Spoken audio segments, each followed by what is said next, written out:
Nakakuha na ba kayo ng Philsys o National ID? Kung hindi pa, alamin natin kung ano ang prosesong kailangan yung pagdaanan. Makakausap natin sa serbisyo ngayon si Philsys spokesperson Nicole Navea. Pwede rin kayong sumali sa ating talakayan. I-post ang inyong mga tanong o komento sa ating Facebook Live. Magandang hapon, Ms. Navea. Magandang hapon po, Ms. Menchu at sa mga viewers po natin this afternoon. Ma'am, una sa lahat, no, ilan na ba ang nagpa-register so far at ilan na ang mga nabigyan ng Philsys ID? So yun po, tuloy-tuloy po ang registration natin sa Philsys or ang ating national ID despite the pandemic. So ikinagagala ko pong i-report na meron na po tayong 42,456,880 Filipinos po na nakakomplete na ng Step 2 registration. So out of all of these po, we would also like to report na yung PhilID cards po na deliver na po sa ating mga registrants ay around 3.5 million na po. Out of these registrants. Sa mga hindi pa kumukuha, balikan lang natin, ano ba ang mga benepisyo na pagkakaroon ng Philsys ID? Ang PhilID po natin ay nagsisilbi pong valid proof of identity natin. No? So ito po yung, ang Philsys po kasi is really the central identification system of our government. So aside po from being a valid government-issued ID, it will help you po unlock services po, formal services, katulad na lang po ng pag-open ng mga bank accounts and yung pag-transact po natin sa government and private sector na nangangailangan po ng valid proof of identity. So dapat po nakilalanin po ito as a valid proof of identity. So yun po yung immediate benefits po ng ating national ID. Okay. When it comes naman to the process, ano po yung step-by-step process sa pagkuha ng Philsys ID? I understand may online registration ito. Ano po yung requirements na hinihingi? Tama po. So, ang Philsys po natin, meron po tayong 3 steps sa registration po. No? May 3 po tayong hakbang. Ang step 1 po is yung pag-capture po or pag-collect ng demographic data po through our website. Ang online website po natin is register.philsys.gov.ph kung saan pwede nyo pong isave ang inyong demographic data tulad ng name, birth date, sex, and then yung other demographic details po required ni law, and makapag-appointment po for the Step 2 registration. Si Step 2 registration naman po, ito naman po yung pagpunta natin sa registration centers kapag nakapag-secure na po tayo ng date after po nating makapag-online. And dito naman po ika-capture ang ating biometric information tulad po ng ating fingerprints, iris scans, as well as yung facial image po natin na ilalagay po natin sa ID. Kasama po dito yung pag-validate po ng supporting documents po natin na kailangan nating dalhin dito po sa mga registration centers na to.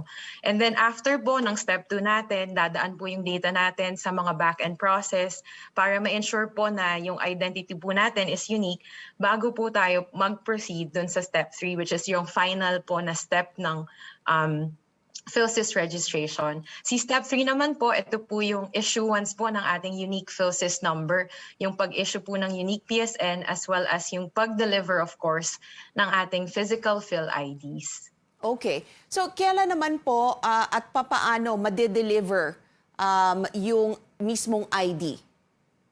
Sa Step 3 registration po natin, actually, partner po natin si Bangko Sentral ng Pilipinas at PhilPost po, no? So si Bangko Sentral ng Pilipinas po, ina-ensure po na may security features po yung PhilID natin. And then, for the delivery naman po, ang official delivery partner po natin ngayon for Philsys is really PhilPost. So sila po yung nagde-deliver house to house ng ating mga PhilID sa mga successful registrants po sa Philsys. Okay. Well, marami pa po tayong pag-uusapan, kasama si Philsys spokesperson Nicole Navea sa pagbabalik ng newsroom ngayon dito sa CNN Philippines. Kasama pa rin natin sa serbisyo ngayon si Philsys spokesperson Nicole Navea. Ma'am, puntahan na lang natin ang ilang tanong sa aming Facebook account muna. Tanong ni Mina Maria Babatid, Roland Fernandez at JR Fernandez. Bakit ang tagal daw dumating ng Philsys ID nila? Heto namang si Mike Gray, 6 na buwan na raw ang nakalipas. Hindi pa rin niya nakukuha ang kanyang Philsys ID. At si PJ Vera naman, mag-iisang taon na raw. Ano pong tugon niyo rito, ma'am?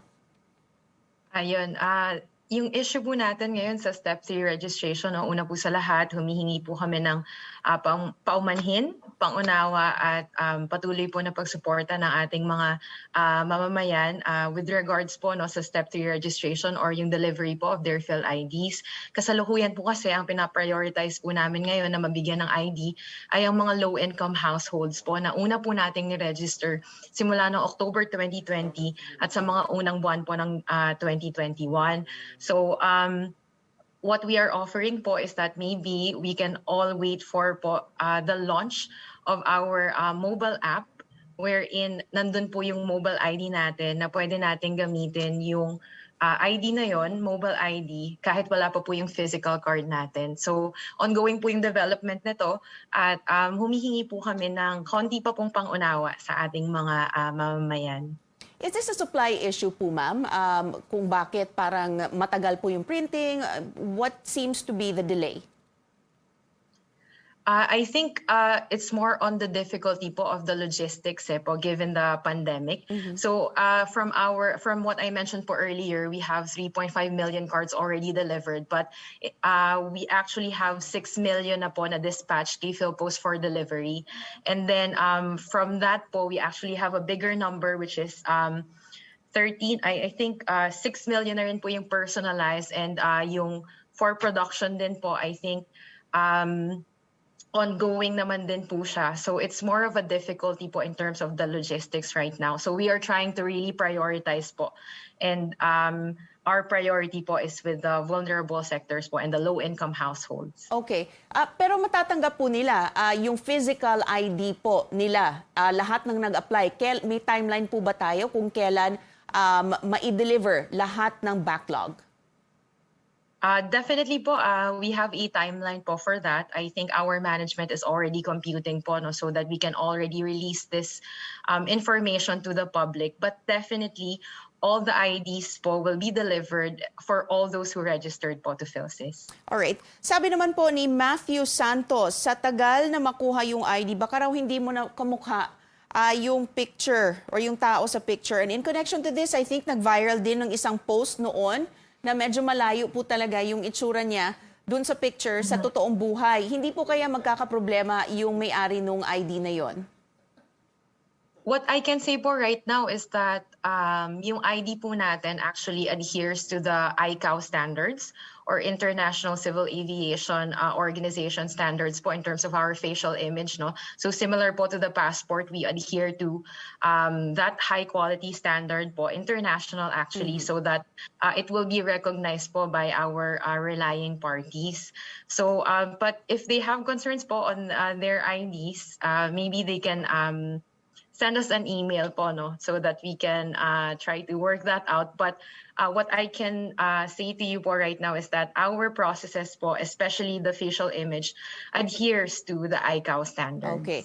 May tanong po si Celso Eclipse kasi yung tinatrack daw po nila, yung ID nila, cannot be found. Paano ma-address ang ganong concern at saan pwede ma-track ang status ng national ID? Currently po ngayon may ino-offer po kasi si PhilPost as our official delivery partner na website. I think this is still for finalization and for updating, but this is their website that is that they offer po no, for those who want to track their ID. But at the same time, you also have our own, and this is still ongoing po yung development niya, and we hope to release that as soon as possible for a more accurate po na tracking of their PhilIDs, and especially the statuses po of registration. So not just only the step 3.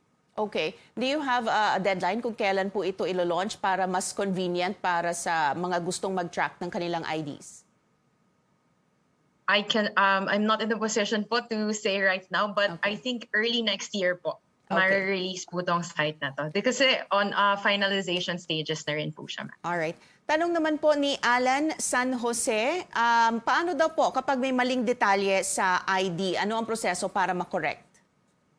Ayun po. So part po ng policy po natin is that we allow po yung correction po and updating of demographic information. But we ask po for our registrants to wait for further announcements on this as we try to prioritize po yung pag-deliver po muna ng mga IDs ng mga registrants po that that went through our process. But rest assured po that we will announce po the process on how to update very soon. All right. We have another question from Daisy Ray Ripa. Yung mga OFW raw po, kailan pwede magpaproseso ng Philsys ID? Yes po. So we would like to announce po that our OFWs po can be registered po starting next year. So this is part of our plans po for 2022 in partnership, of course, with the Department of Foreign Affairs. Okay, sinimulan na rin daw ang Philsys registration ng mga batang edad 5 pataas. Para sa kaalaman ng mga magulang, ano pong proseso niyan? Tama po. So, nag-start na po tayo dyan, ages 5 and up. So, ang kailangan lang po nilang dalhin is, I think, yung valid document po ng kanilang mga anak. So, pwede pong birth certificate or kahit anong valid ID. But yung parents po, we are requiring them to also bring their own valid IDs. And if guardian po kayo, yung affidavit po of guardianship. Okay. Ma'am, you mentioned earlier no, na ginagawa po yung registration online. Pero meron po ba for other people who are not really literate when it comes to doing stuff online, meron din po ba kayong mga physical setups na pwede nilang puntahan at any time? Yes, ma'am. But for now po kasi, ang process po natin, dahil po may pandemic, no, we want to manage the number of people po as much as possible at our registration centers at a given time. But definitely po, hindi naman po limited yung pag-register online kasi meron din po tayong tinatawag na institutional registrations and mobile registrations na kung saan diretso na po sa registration kit na enter po ng demographics ang ating registrants, kasama na po yung capture ng kanilang biometrics. So this is actually an ongoing process po na ginagawa po ng ating registration team. So kahit hindi po sila mag-online, kapag na-include po sila sa institutional registration, pwede na po silang magpatuloy ng step 1 and step 2. Alright. Sabi niyo po kanina, ma'am, no, the Philsys ID should be accepted by all institutions. So far po, tinatanggap na po ba ang Philsys ID as a sole proof of identity sa lahat ng bangko at lending institutions? Kasi may mga nagtatanong bakit wala raw pirma, ayaw daw tanggapin nung ilang mga bangko kasi that is one of the primary na hinihingi nila na kailangan may signature. Interesting question po. No? So let me try to break that down. So yung sa non-inclusion po of the handwritten signature po sa ID, I would like to emphasize po that the ID po, the Phil ID is a foundational digital ID. So the non-inclusion po of the signature is actually a deliberate and intentional decision po no, of our policymakers. So the Phil ID po will be verified through online and offline means, and ine-aim po nito na maging cornerstone po no ng digital transformation po ng ating society. So we know po that signatures can be easily forged, whereas yung Philsys po, it offers a slew of security features as well as yung verification methods po na in-offer po ng system natin sa ating relying parties for a more secure Phil ID. So yun po yung explanation natin kung bakit wala pong signatures. But at the same time po, we would like to reiterate po na sa law po ng Philsys, which is RA 11055, kailangan po natanggapin ng ating mga relying parties or mga agencies, banks, institutions ang Phil ID as a valid proof of identity, dahil meron po tayo actually penal provisions pag hindi po nila tinanggap yung ID. So to support this po, ang Bangko Sentral ng Pilipinas nag-issue po sila ng memorandum circular on this po, no? So enjoining all our financial institutions to really accept and honor our ID, the Phil ID as a valid proof of identity when transacting, when the public transacts with them po. All right. And if, for example, hindi nga tanggapin ng isang institution, saan po sila dapat na magreklamo? Sa Bangko Sentral po ba or saan po? Actually po, pwede po na sa amin na lang po. Okay. Meron po kaming hotline, 1388. So you can easily call 1388 po or send us an email, info@philsys.gov.ph. And ayan po, shown sa screen, pwede din po sa Facebook namin so that we can alert po no, these agencies and remind them that these are the Phil ID po is a valid proof of identity, and that should be accepted in transactions po requiring proof of identity. So we actually received na rin naman po some feedback on this, and we are happy na marami pong nagsasabi kung saan pong branch para ma-resolve po namin agad with that partner. Okay, you were talking about yung mga security features of the Philsys ID. Kumusta naman po yung seguridad ng mismong database? How well protected is it against hacking at identity theft? So I'm not the technical person po, no, but Philsys po kasi in this program po we take data privacy and security very seriously.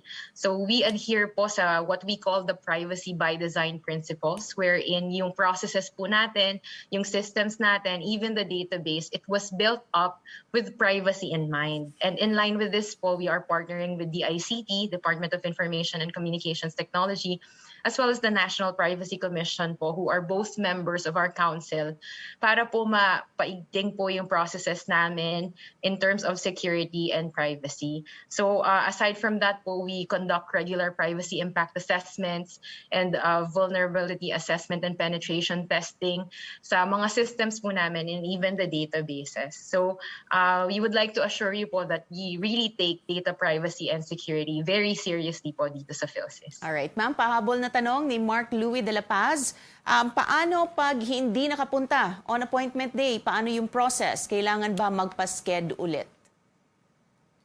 Yes po. Actually, they can use the site po to reschedule.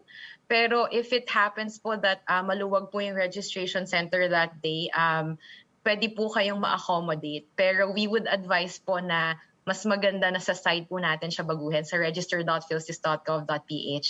Mabago po yung booking appointment date para ma-ready din po namin yung team po namin sa registration centers. Alright, maraming salamat sa inyong panahon, Philsys spokesperson Nicole Navea.